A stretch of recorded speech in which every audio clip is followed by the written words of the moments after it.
오늘 이 땅의 어머니들을 축복하는 그런 날입니다. 감사드리고 정말 더 건강하시고 자녀들이 잘 되는 복으로 자녀들로부터 은혜를 풍성히 누리는 그런 복을 누리시게 되기를 축원합니다. IT를 또 잘 다녀왔거든요.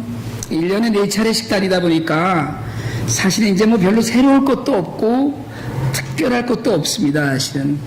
하지만 매번 가면서 새로운 느낌 받고 또 매번 고아원에서 매번 갈 때마다 특별한 감동을 누리고 그렇게 아주 특별한 은혜를 나누고 이번에도 돌아왔어요.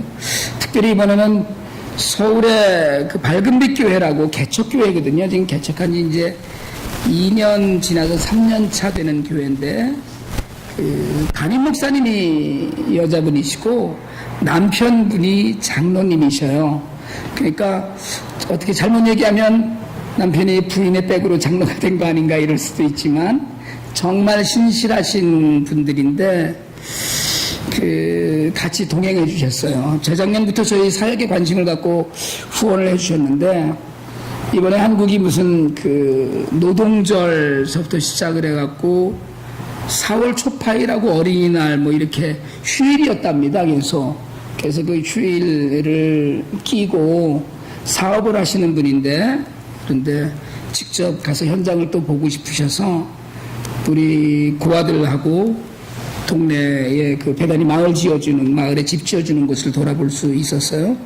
부인 되시는 목사님은 IT 처음 가시는 거고 장로님은 이번까지 3번째인데 2008년인가에 한 번 가시고 2010년에 저하고 같이 지진 나자마자 들어가셨었어요. 그때 이제 만났죠. 그리고 그때 만나고 나서는 쭉 그냥 연락이 없었는데 2년 전부터 다시 연락이 되어서 후원도 해주시고 관심도 가져주셨습니다. 그래서 사실은 이번에 제가 아주 간단하게 2박 3일 정도로 그냥 식량만 계속 날로다 주고 한 바퀴 돌면서 점검하고 돌아와야 되겠다 생각을 했는데 그 두 분이 출발하기 일주일 전에 결정해 주셔서 정말 감사한 마음으로 동행하고 또 더 많은 것을 누릴 수 있게 되었습니다. 고아원 뭐 이제까지와 별반 다르지 않습니다. 이번에도 아이들 밥을 먹였는데요. 지난번에는 제가 차사모와 같이 가서 도시락을 맞춰서 막 날려주고 이제 이랬는데 이번에는 아예 밥을 탁성교사님 사모님이 운영하시는 공장에서 밥을 지었어요.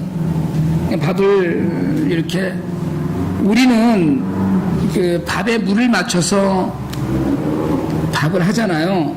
근데 거기는 밥을 기름하고 이렇게 물을 섞은 기름을 끓이다가 쌀을 넣습니다. 이렇게 넣으면서 이게 밥에 물을 잘 맞춰야 되는 거더라고요. 그게 그렇게 이제 해서 첫날 뭐 150명분, 둘째 날 200명분, 그리고 셋째 날 150명분을 했는데 숯을 쓰잖아요. 거기는 그래서 숯불을 피워서 큰 솥을 3개를 걸고 밥을 짓고요. 그리고 닭 다리를 큰 걸 인원수대로 튀겨서 따로 담았는데 닭다리는 이렇게 양념을 해서 삶아서 그래서 다시 튀기더라고요. 그러니까 이만했던 닭다리가 조금 줄어들더라고요. 그런데 굉장히 쫄깃쫄깃하고 맛있게 됐고요.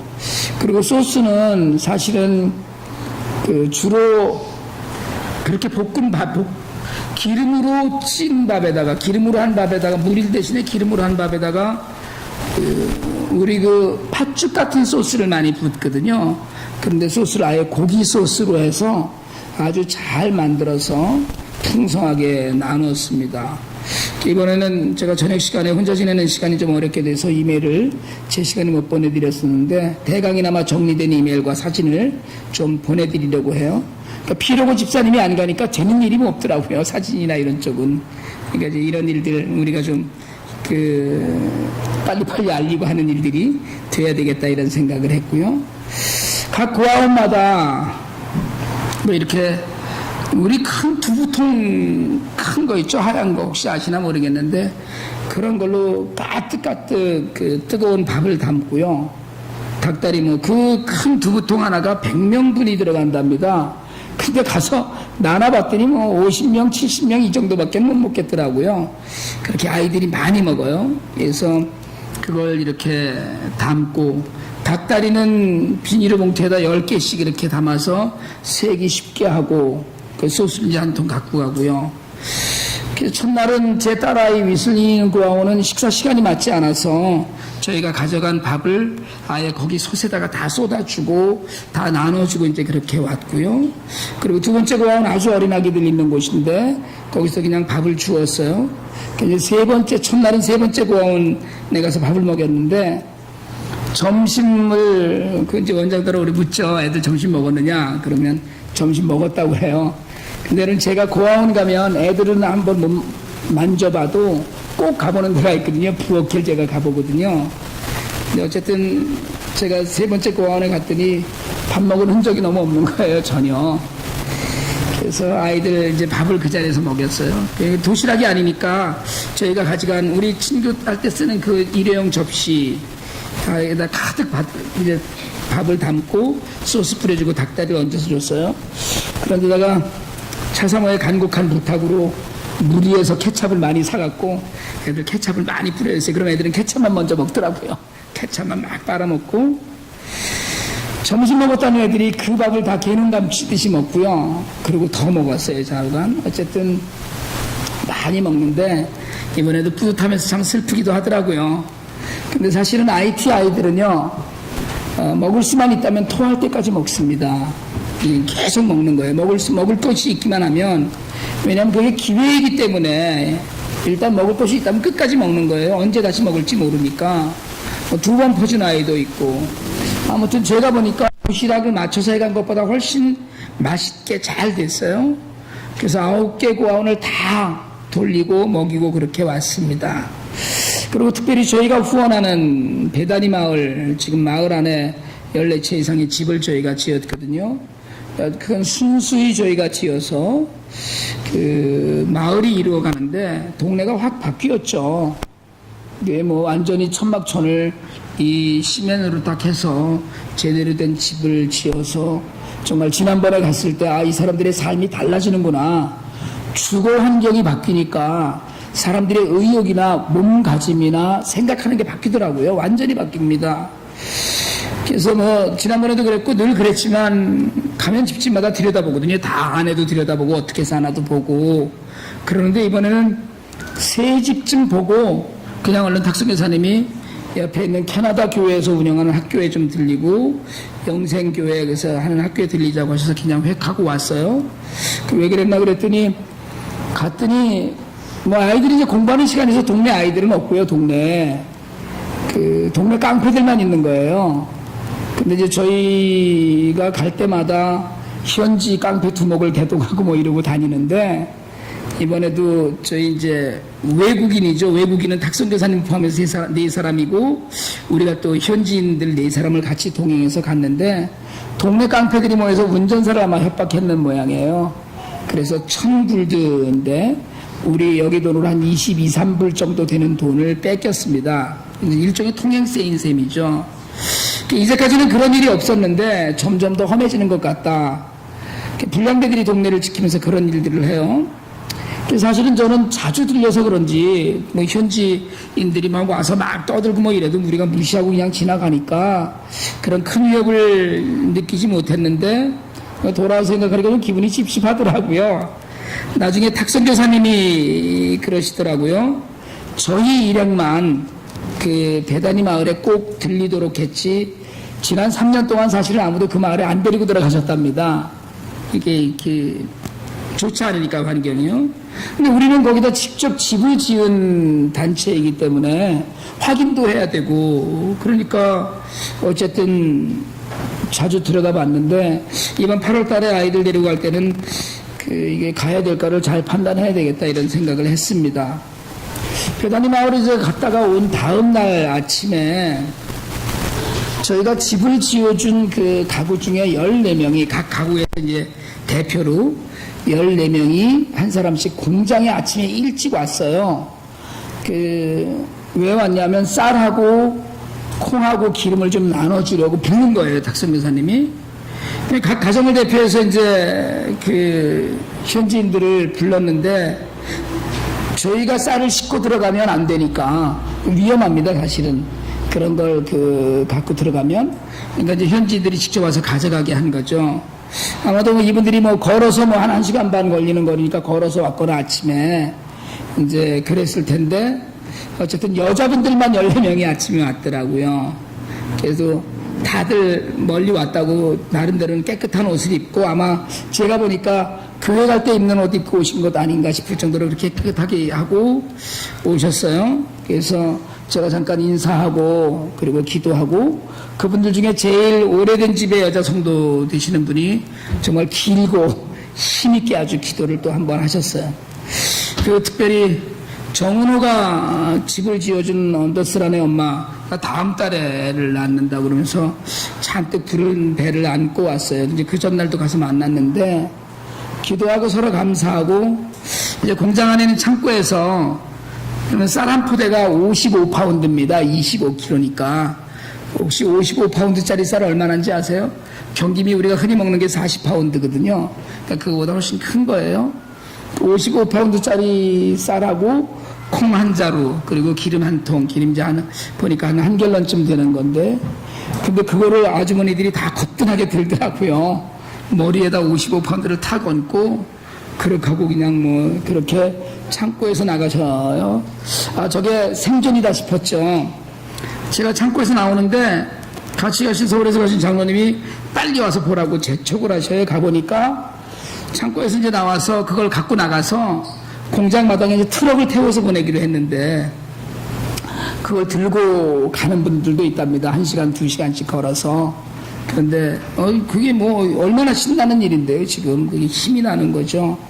그래서 그날 공장에서 트럭을 내주셔서 트럭을 타서라고 이제 가기로 했는데, 트럭 앞에서 이분들이 쌀이 이만한 푸대잖아요. 그거를 다른 푸대에다 넣고 있는 거예요. 다른 자루에다가. 그게 작지 않거든요. 그 애기 엄마도 가보니까 무슨 시커먼 자루 같은 걸 갖고 와서 아예 그냥 쌀을 한 푸대를, 그 55파운드짜리 하나를 담을 수 있는 푸대 종이를 다들 갖고 오셨더라고요. 무슨 시멘 푸대처럼 생긴 거, 아니면 큰 자루, 심지어는 어떤 분은 하얀 걸로 못된 자루를 갖고 오셔서 그게 쌀자루처럼 보이는데 거기다 일단 담더라고요. 왜 그랬나 그랬더니, 예전에는 그분들이 오면 쌀과 식량을 나눠주고 동네 입구에까지 내려다 주면 동네 입구에서 집에까지 걸어가다가 쌀을 다 뺏긴답니다. 그 동네 깡패들한테. 그러니까 될 수 있으면 이게 쌀이다라는 걸 안 보이려고 그걸 이제 감추고 가는 거예요. 그날은 이제 동네 한가운데까지 트럭으로 실어다 준다고 했거든요. 어쨌든 그래도 깡패들이 보면 뭐 쌀 내놔라 나눠 먹자 할 테니까 아예 엉성하게라도 싸서 가져가는 거예요. 사실은 이번에는 그 장면이 IT 방문에서 제일 마음이 아팠어요. 쌀 하나도, 이렇게 나눠준 구호물자 하나도 마음대로 집에 갖고 갈 수 없는 것. 나는 기쁘고 감사한데 그냥 뭐 그거 나눠주고 들고 가시면서 얼마나 활짝 웃고 가시는지, 그러니까 한동안 뭐 쌀 걱정이 없는 거죠. 그게 사실은 여러분 쌀 하나, 콩 하나 뭐 이렇게 해서 그 기름 하나에서 하면 한 35불 정도 되는 거거든요. 그거를 얻어 갖고 가면서 그게 너무 감사했는데, 제가 마더데레사 아동병원에 가서도 그날 쌀 나눠주는 걸 했거든요. 그러니까 아기들이 태어나면 부모님들에게 가족이 먹을 수 있는 쌀, 기름, 뭐 영양과자 이런 것들을 주는데, 쌀을 요만한 깡통, 큰 우유 깡통 같은 걸로 2대씩 벗어주더라고요. 갔더니 이제 그걸 해서 저희가 그걸 맡아서 좀 했었는데, 그래도 배단위 마을 식구들은 쌀을 한 포대씩 줬잖아요. 그럼에도 불구하고 그게 기쁨만 되는 게 아니다. 이게 불안한 거예요, 갖고 가면서. 저는 여러분 사실은 하나님께서 분명히 IT를 사랑하신다고 믿고요. 소망이 있다고 믿고요. 그래서 우리가 IT 고아원에 식량되는 일이라는 게 밑빠진 덕에 물 붓는 일을 하지만, 그래도 하나님께서 그 일을 사랑하셔서 늘 공급하신다고 믿고 있습니다. 이번에도 저희가 가서 쌀하고 뭐 이런 것, 그 밥하고 이런 거 외에 10,000불어치 식량을 샀거든요. 그러니까 적은 걸 사는 게 아니에요. 뭐 IT가 늘 좋아지고 있어요. 이번에는 갔더니 갈 때마다 놀라는데 공항에 무료 와이파이가 되는 거예요. 공항에서. 그 공항에서 카톡을 다 보냈다니까요. 전도사님한테 시간이 30분 듣습니다 이러고. 이렇게 좋아지는데 현실적인 삶, 바닥에서 가장 가난하게 사는 사람들은 여전히 소망이라는 게 먼 나라 얘기라는 거죠. 그래서 조금씩 나아진다는 소망은 있지만 인생이 쉽지 않다 이런 걸 몸으로 지금 보여주고 있다는 거예요. 쉽게 얘기하자면 은호가 집 지어준 언더스라는 아버지가 누군지 모르거든요. 그런데 지금 이제 세 번째 동생을 임신을 했는데 여전히 아버지는 없어요. 그렇게 살아요. 이렇게 살아야 되나 보다 하고. 여러분, 이 비극적인 상황이 언제 끝이 나서 쌀을 사면 마음 놓기 집에 갖고 갈 수 있는 날은 언제 오려나. 마음이 짠하고 사실 한숨 나죠. 저희가 가브리엘 고아원이라고 하는 데 가서 첫날 저녁에 애들 밥 먹이기 전에 찬양하는데, 여러분, 아이들 고아원에 가서 고아원 아이들이 굉장히 좋아하는 찬양이 뭐냐면 좋으신 하나님이에요. 좋으신 하나님, 좋으신 하나님, 참 좋으신 나의 하나님, 우리의 기도를 응답해 주시는 참 좋으신 나의 하나님. 이 노래 찬양 잘하거든요, 아이들이. 저는 근데 사실은 이 찬양 들을 때마다 눈이 뜨거워지고 마음에 불평이 생겨요. 무슨 좋으신 하나님이 무슨 기도에 응답을 하셔갖고 애들을 이렇게 두시는지 하는 그런 불평이 사실은 마음에 좀 생깁니다. 근데 여러분, 제가 오늘 우리가 읽은 본문, 우리가 너무나 잘 아는 본문이거든요. 이 본문을 묵상하는데 그 전주에 제가 피터 그리어라는 분의 책을 읽었어요.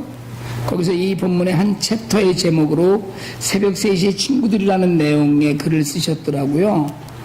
근데 뭐 이 내용하고 조금 다르긴 하지만, 여러분, 이 본문을 묵상하면서 그런 생각을 했습니다.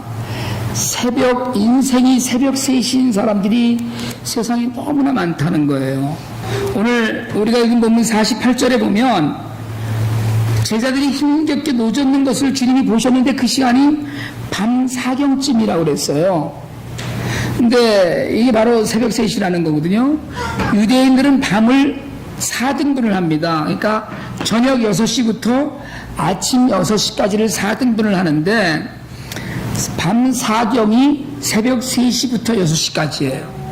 그러니까 오늘 지금 이 상황이 새벽 3시에 풍랑 이는 바다에 있는 사람들의 모습이에요. 여러분, 우리가 밤에 어쩌니까 늦었어 그러면 몇 시에 왔어? 1시인가 2시인가 그때 잤어 이렇게 얘기하거든요. 아침에 일찍 일어나야 돼서 몇 시에 일어나야 되는데 4시인가 5시인가 이래 이렇게 얘기해요. 주로 3시는 중간에 있습니다. 밤에 늦었어 3시까지 잠 못 잤어 그러면 밤 새운 거고요. 아침에 너무 일찍 일어났어 몇 시에 3시에 일어났어 그러면 잠 거의 못 잔 거거든요. 3시라는 시간이 가장 애매한 시간이에요. 늦은 시간도 아니고 이른 시간도 아닙니다. 그건 깊은 시간이에요. 새벽 3시 그러면 사실은 아무와도 연결이 되지 않는 오직 나 혼자만 있는 시간이에요. 그 시간에는 누구한테 전화를 해도 카톡도 할 수 없는 시간이에요. 해봐야 답장을 듣기도 어려운 시간입니다. 집에 돌아가기에 너무 늦은 시간인가 하면 일어나 뭘 하기에 너무 이른 시간이에요. 너무 이른 시간이에요. 그러니까 가라앉은 사람이 가장 우울할 수 있는 시간이 새벽 3시랍니다. 저는 이번에 가서 베다니 마을 여자분들이 와서 쌀을 받아가면서 쌀을 받아가는 기쁨과 감사가 있는 안에 그 쌀을 포대에 다시 싸는 걸 보면서 아직도 저들의 인생이 새벽 3시에 머물러 있구나라는 생각을 했어요. 고아들이 밥을 허겁지겁 먹는 시간이 바로 새벽 3시 아닐까. 아무도 없는 시간이에요. 아무와도 연결되지 않는 시간이에요. 누구와도 연결할 수도 없고 연락도 닿지 않고 고립무원의 시간이고 깊을 대로 깊은 밤이에요. 그리고 새벽이 정말 올까 하는 소망을 담기엔 아직도 너무 이른 시간이에요. 그런데 그 새벽 3시는 여러분 IT의 베다니 마을이나 고아원에만 있는 것이 아니고 사실은 우리의 삶 가운데도 있습니다. 여러분, 하나님 앞에서도 토해지지 않는 고단한 삶이 우리에게도 있어요. 너무 힘들어서 기도도 나오지 않는, 신음소리조차 낼 수 없는 시간이 우리 삶 안에도 있습니다. 사실 세월호 사건으로 대한민국이 침몰 중인 것처럼 여겨지고 온 국민이 우울증을 앓는다던데, 여러분, 그렇게 충격적이지만 먼 이야기가 아니라 바로 가시에 찔린 듯 너무 아파서 소리조차 지를 수 없는 일이 우리 모두에게도 증상의 차이는 있지만 있다는 거예요. 사람 문제가 제일 힘들죠. 가족의 문제예요. 관계의 문제이고 자녀의 문제. 여러분, 사람과 사람 사이, 내 가족 간의 어떤 문제가 하나님 앞에나 누구 앞에도 이야기할 수 없는 그것 때문에 속으로 앓고 있는 사람들이 너무나 많습니다. 말할 수 없는 시간, 정말 먼 훗날에는 그냥 툭툭 뱉고 아름다운 추억처럼 이야기하지만 지금은 그게 가시이고 상처가 되어서 실은 사람과의 문제 때문에 누구도 만나기 싫은 시간이 있어요. 그게 새벽 3시에 돈 문제 있잖아요. 우리가 어떻게 할 수 없는 돈의 문제, 이것 때문에 누구 앞에도 창피해서 말도 못 꺼내는 그런 시간이 우리에게 있어요. 앞날의 장래가 암담해서 그런 시간이 있어요. 누구한테든 탁 터놓고 말할 수 없는 상처와 아픔과 좌절과 낭망이 우리 안에 있습니다. 여러분, 목사님한테도 말 못합니다. 그럼 어떻게 얘기하겠어요? 여러분, 새벽 3시에 혼자 불 밝혀놓고 침대에도 못 들어가고 의자에 비스듬히 앉아서 비참하거나 한심하거나 한 시간이 많은 사람들의 삶 속에 분명히 있습니다. 입 벌려서 말하지 못하는 시간이 우리 인생의 새벽 3시에. 예수님께서 오병이의 기적을 보이셨거든요. 보리떡 5개와 물고기 2마리로 5,000명을 먹이고도 12광기를 거뒀어요. 그러고 났더니 사람들이 난리가 났습니다. 이제 뭐 세상이 뒤집힌 것 같았어요. 제자들도 붙들고 막 옷이 찢어질 것 같았어요. 그때 주님이 제자들을 격리해서 빨리 배를 태우고 보내셨어요. 야, 가라, 떠나가라, 여기 있지 말고 가라, 건너편에 가라고 배에 태우셨어요. 주님이 가라고 하셨거든요. 주님이 떠나라고 하셨어요. 주님이 배에 태우셨어요. 어쩌면 마지막에 타는 제자는 주님이 발을 들어서 얹어주셨을 거예요. 그래서 배를 타고 노를 지어서 나갔는데 주님이 가라고 하셨는데 풍랑을 만났어요. 하나님 말씀대로 살았는데 망한 거예요. 정직하게 신실하게 나름대로 열심히 살았는데 새벽 3시에 풍랑 한가운데서 아무도 도와줄 수 없는 그런 곳에서 나 혼자 힘을 쏟고 어디에 소리를 질러도 도움 하나 청할 데 없는 그 시간에 전화를 걸어도 받아줄 사람이 없고요. 내가 전화를 걸어도 지금 이 시간에 받는 사람이 없고 정말 하다못해 카톡을 보내도 그 시간에 응답할 사람이 없는 그런 시간을 사람들이 만나고 있어요. 그런데 그 시간에 주님이 오셨어요. 풍랑 높은 바다를 주님이 걸어서 오셨어요. 무서웠죠. 그러나 얼마나 반가웠겠어요. 여러분, 어려운 일이 있고 힘든 일이 있을 때 정말 낙심하지 말고 절망하지 말고 바다를 보실 수 있는 믿음이 있기를 원합니다. 반드시 걸어서 내게 오시는 주님을 만나는 기적을 맛볼 거예요. 버리지 않으셔요. 오늘도 성경 본문은 주님이 먼저 보셨다고 했어요. 주님이 먼저 보시니까 여러분, 주님은 새벽 3시처럼 아무에게도 연락할 수 없는 시간에 조차 인생을 그냥 버려두지 않으셨어요. 인생을 그냥 정말 관심 없이 내버려 두지 않으셨어요. 주님이 먼저 보셨어요. 주님의 말씀을 듣다가 낭패를 보고 사람들에게 배신을 당하고 아픈 상처를 입고 넘어져 있을 때 우리를 먼저 찾아와 손을 내미는 분은 주님이셔요.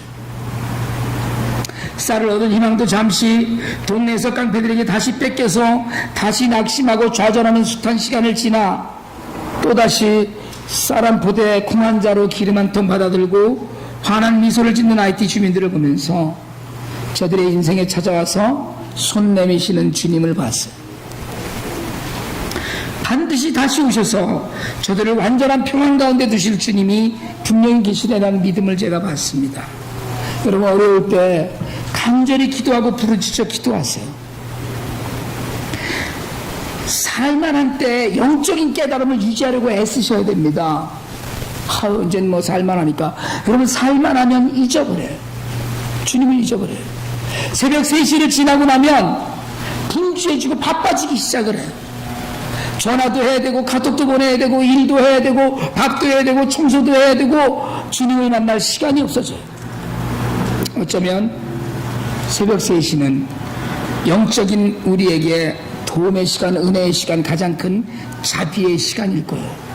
노를 적기조차 힘든 정말 풍랑 가운데서 제자들을 만나신 주님이 여러분 새벽 3시 같은 암담한 시간에 밝은 빛으로 오실 거라고 저는 믿습니다. 혹시나 오늘 우리에게 풍랑이 넘치는 것 같은 삶의 현장이 있다면 바쁜 비즈니스 속에서 할 일 많은 직장에서 그리고 일도 많고 갈등도 많은 직장과 가정과 우리가 사는 모든 공동체 가운데서 여러분 주님의 평안을 만나시길 바랍니다. 그렇게 풍랑 가운데 주님이 오셔서 우리를 평안하게 하셨어요. 그리고 이제 여러분 새벽 3시에 주님을 만났다면 새벽 3시를 벗어나 빛나는 하나님의 은혜를 우리가 누렸다면 그러면 이제 우리가 새벽 3시에 잠들지 못하고 힘들어하는 자들에게 손 내밀어 위로할 수 있어야 합니다. 주님을 만나 평안을 누린 사람은 자신만이 평안을 누리는 아침을 맞을 것이 아니라 밝은 아침을 같이 만들어 가야 된다는 거예요.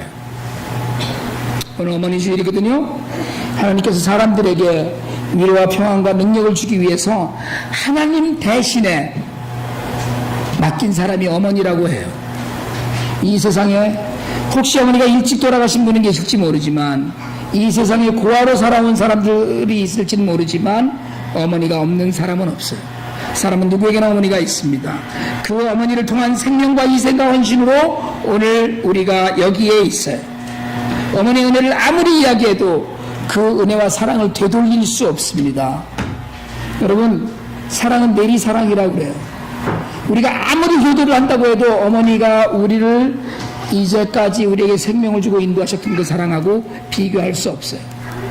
그러면 우리는 오늘 새벽 3시에 어둠 가운데 홀로 좌절과 낭만 가운데 있는 사람들에게 손을 내밀어서 우리가 받은 사랑, 우리가 누리는 평안, 우리가 가진 모든 것을 나누고 섬겨야 합니다. 그래서 우리가 이 땅에 헛되이 태어난 것이 아님을 증거해야 돼요. 그걸 우리 어머니들에게 보일 수 있어야 돼요. 우리가 헛되이 구원받은 것이 아님을 하나님 앞과 사람 앞에서 증거할 수 있어야 합니다. 저와 여러분이 새벽 3시를 떠나서 빛나는 아침의 햇살 가운데 다시 또 새벽 3시의 어둠을 좌절을 맛보고 있는 자들에게 손 내밀어서 우리의 삶에 허락하신 하나님의 사랑과 은혜가 헛된 것이 아님을 증거할 수 있는 그런 은혜의 시간들이 되기를 주님의 이름으로 축원합니다. 기도드리겠습니다.